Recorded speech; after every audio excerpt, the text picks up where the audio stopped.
আসসালামু আলাইকুম ওয়া রাহমাতুল্লাহি ওয়া বারাকাতুহু। সুপ্রিয় দর্শক শ্রোতা, আজকে আমি আপনাদের মাঝে নিয়ে আসছি আমাদের সুপরিচিত ফয়েজি হুজুরকে নিয়ে আজকে আমি কিছু কথা বলবো।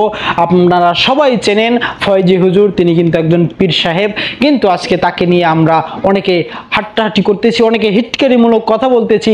তার সেই মুরব্বি এই কথাটি নিয়ে কিন্তু এখন সাধারণ মানুষ, স্কুল কলেজ পড়নেওয়ালা, যারা ড্যান্স করে, নাচ করে, গান করে, এমনকি মদখোর, জুয়াখোর, তারাও কিন্তু আজকে তাকে নিয়ে হিটকারিমূলক কথা বলতেছে। কিন্তু আপনাদেরকে আমি একটি কথাই বলতে চাই, তিনি কিন্তু একজন পীর সাহেব। সাধারণ যারা আমরা মাহফিল ময়দানে থাকি, 1 ঘন্টা 2 ঘন্টা আলোচনা করতে হয়, সেখানে কিন্তু মানুষের মনোযোগ হারিয়ে ফেলে, যার কারণে মানুষের মনোযোগটা আবার বক্তা কিভাবে শ্রোতার মনটা কেড়ে নিবে, সেখানে কিন্তু একটু হিটকারিমূলক তাদেরকে খুশি রাখার জন্য কিন্তু কিছু কথা বলতে হয়। ঠিক তদ্রূপ সেই সময় আমাদের ফয়েজি হুজুর মাহফিল ময়দানে যখন আলোচনা করতেছিলেন, তখন কিন্তু তিনি অনেক আলোচনা করতেছে। হঠাৎ করে দেখা যায়, আপনাকেই আমি প্রশ্ন করি, আমি যখন আলোচনা করি তখন যদি একটি মানুষ আমার মাঠ থেকে উঠে চলে যায়, তাহলে কিন্তু আরও 10 জন মানুষের ব্যাঘাত ঘটতে পারে। ঠিক তদ্রূপ আমাদের ফয়েজি হুজুর যখন আলোচনা করতেছিলেন, তখন কিন্তু একজন লোক উঠে যাচ্ছিল, আর সেই লোকটি দেখতে মুরব্বি কায়দায় ছিল,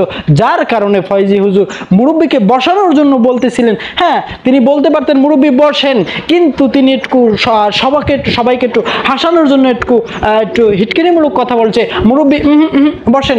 আজকে দেখা যায় শুধু আমাদের বাংলাদেশে না, আমেরিকা, সৌদি আরব, বিভিন্ন দেশেও কিন্তু আজকে এই ডায়লগটা নিয়ে অনেক কথা উঠতেছে।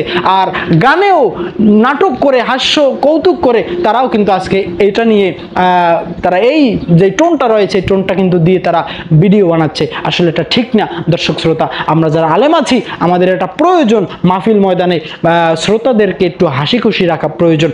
প্লিজ দয়া করে কেউ এভাবে আর ফয়েজি হুজুরকে মন্তব্য করবেন না। তিনি কিন্তু একজন পীর সাহেব, তিনি হাসাতেও পারেন, আবার তিনি কাঁদাতেও পারেন। যারা আপনারা তার আলোচনা দেখেন, তারা কিন্তু ভালো করেই জানেন। সকলকে ধন্যবাদ। আসসালামু আলাইকুম ওয়া রাহমাতুল্লাহি ওয়া বারাকাতুহু।